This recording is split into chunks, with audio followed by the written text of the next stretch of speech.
The vanished humans, the dark secret behind why Homo sapiens survived. Imagine waking up one morning 50,000 years ago. You step out of a cave as the sun rises over the horizon. There are no cities, no roads, no nations. Only wilderness stretching farther than the eye can see. But the strangest thing about that world isn't the landscape. It's that you are not the only human on Earth.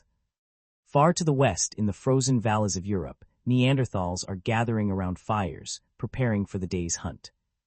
High in the mountains of Asia, Denisovans are surviving in some of the harshest environments on the planet. On isolated islands in Southeast Asia, tiny humans barely a meter tall are crafting stone tools and hunting animals. All of them are human, not apes. Not distant ancestors, actual human species living at the same time as our own ancestors. They loved, they feared. They cared for their children, they mourned their dead. They looked up at the night sky just as we do. They wondered about the world just as we do, and then they vanished. Today, only one human species remains, us, Homo sapiens, but why? What happened to our human relatives? Why, in a struggle that lasted hundreds of thousands of years, did only one branch survive? This isn't just a story about evolution. It's the story of one of the greatest mysteries in human history. A mystery that may reveal something unsettling about ourselves. Because when scientists began piecing together evidence from fossils, ancient DNA, and archaeology, a strange pattern emerged. Wherever Homo sapiens arrived, other human species began to disappear, not immediately, not in some dramatic war, but slowly, quietly. As if the world itself was gradually closing in around them. And the disturbing part is that the pattern repeats so often that it becomes difficult to dismiss as coincidence. Around 45,000 years ago, Homo sapiens entered Europe. A few thousand years later, the Neanderthals were gone. Around 50,000 years ago, modern humans arrived in Southeast Asia. Not long afterward, Homo floresiensis disappeared from Flores Island. In many other places, the story is remarkably similar. It's almost as if an invisible shadow followed our ancestors. And wherever that shadow fell, other human species faded from history. Were we responsible? Or were we simply witnesses to a larger catastrophe? To understand that, we first need to meet our most famous relatives, the Neanderthals. For generations, Neanderthals were portrayed as primitive brutes. Clumsy, unintelligent creatures relying only on strength. Modern science has completely shattered that image. Neanderthals possessed brains as large as ours, and in some cases even larger. They made tools, they controlled fire, they created jewelry. They cared for the sick and injured. Archaeologists have discovered Neanderthal individuals who survived for years despite severe disabilities. That could only happen if others looked after them. They were not animals, they were people. And the story becomes even stranger. We didn't just meet them, we loved them. Yes, not merely coexistence, not merely exchange. We had children together. Today, billions of people carry Neanderthal DNA within their bodies. A part of them is still alive, inside us. If your ancestry comes from Europe or Asia, between 1 and 4% of your DNA likely comes from a human species that no longer exists. That means that at some point in the distant past, Neanderthals and Homo sapiens did not see each other as monsters. They saw each other as potential partners, potential families, potential futures. So why did they disappear? The answer may lie in something more powerful than any spear or stone blade: information. Imagine two groups of humans facing a brutal winter. The first group can share simple knowledge, where food can be found, where water exists, where animals are migrating. The second group can do far more. They can tell complex stories, develop long-term plans, share strategies, accumulate knowledge across generations. Every child is born not into ignorance, but into a vast inheritance of experience. That may have been Homo sapiens' true superpower, not strength, not speed, not even intelligence alone, but the ability to connect hundreds, and eventually thousands of minds into a single collective network. And once that advantage appeared, human history changed forever. But if collective intelligence was part of the story, the rest was written by an enemy that no human species could control: nature. Around 70,000 years ago, the world was vastly different from today. Across the northern hemisphere, colossal walls of ice stretched for thousands of kilometers. Fertile lands could transform into frozen wastelands within a few generations. Sea levels were more than 100 meters lower than they are now. Land bridges connected continents and then vanished again. Animal herds constantly shifted their migration routes. Food sources appeared and disappeared without warning. It was a world so unstable that a single harsh winter could erase an entire community.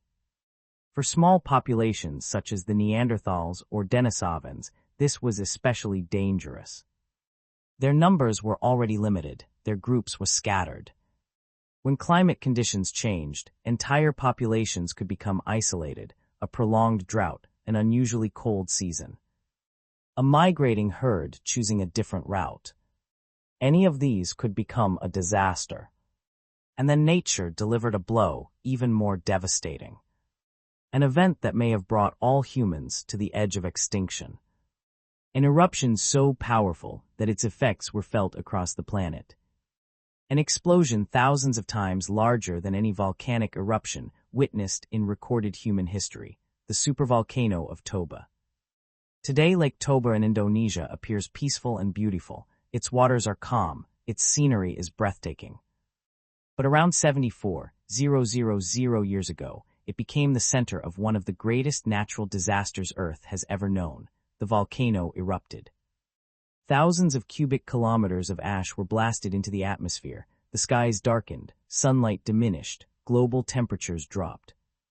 A volcanic winter may have lasted for years. Forests died, animals perished, food chains collapsed. And when nature collapsed, humans began disappearing as well.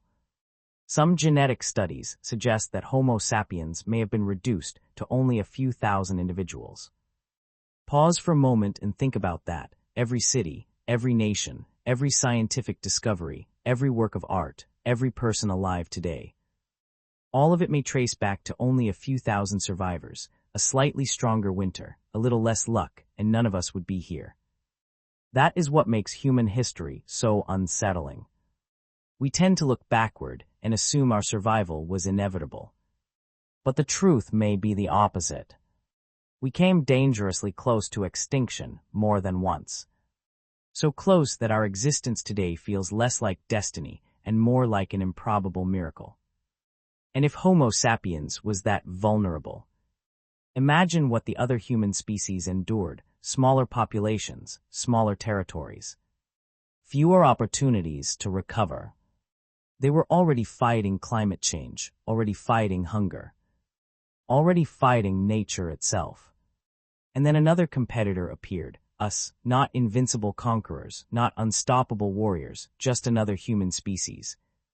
But one possessing an advantage, unlike anything evolution had produced before: the ability to accumulate knowledge across generations. Every generation of Homo sapiens inherited what the previous one had learned. That knowledge was expanded, improved, shared, passed forward. For hundreds, then thousands of years. Like compound interest applied to intelligence itself. While other human species advanced step by step, Homo sapiens began accelerating. And this is where a troubling hypothesis emerges. What if we didn't merely survive? What if our success unintentionally destroyed our relatives? No great wars, no organized extermination, no dramatic battles, just competition. When one group hunts more efficiently, finds more food, expands faster, and reproduces more successfully, smaller groups are pushed into poorer lands with fewer resources, fewer opportunities, fewer surviving children. The next generation becomes smaller, then smaller still, until only a handful remain, and then none. No cries for help, no monuments. No written records, only bones buried beneath the earth. Only fragments preserved within our DNA, and silence. A silence lasting tens of thousands of years. Perhaps that is the saddest part of the story. The other human species did not fail. They were not inferior. They were not less intelligent. They were not less human. They simply lived in an era when conditions changed too quickly. And they encountered a competitor carrying an unprecedented evolutionary advantage.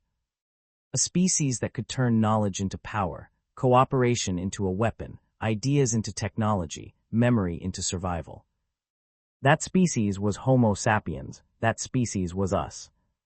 But this is the thought that keeps many scientists awake at night. If so many human species once existed and vanished, if the Neanderthals disappeared, if the Denisovans disappeared, if Homo floresiensis disappeared, if Homo erectus disappeared, then why do we assume we are different? Every human species in history believed the world belonged to them. They had fire, they had tools, they had families, they had knowledge. They had communities. They woke each morning believing tomorrow would resemble today, just as we do. Yet tens of thousands of years later, only fragments of bone remain to tell their stories. And perhaps the greatest lesson from the vanished humans is not how they died, but how they lived, they loved, they hoped, they raised children. They shared stories around the fire. They believed they would endure forever, just like us. And if the fossil record is trying to tell us anything, its message may be remarkably simple. Survival is never guaranteed. No species is promised immortality. No civilization is guaranteed permanence. We are the last human species standing. But that does not mean we will remain the last forever. Because deep within the shadows of history, among fossilized bones and fragments of ancient DNA, one question still waits patiently. A question no one can answer with certainty. Will there come a day when another species looks upon the ruins of Homo sapiens and asks the very same question we ask about the Neanderthals today? What happened to them?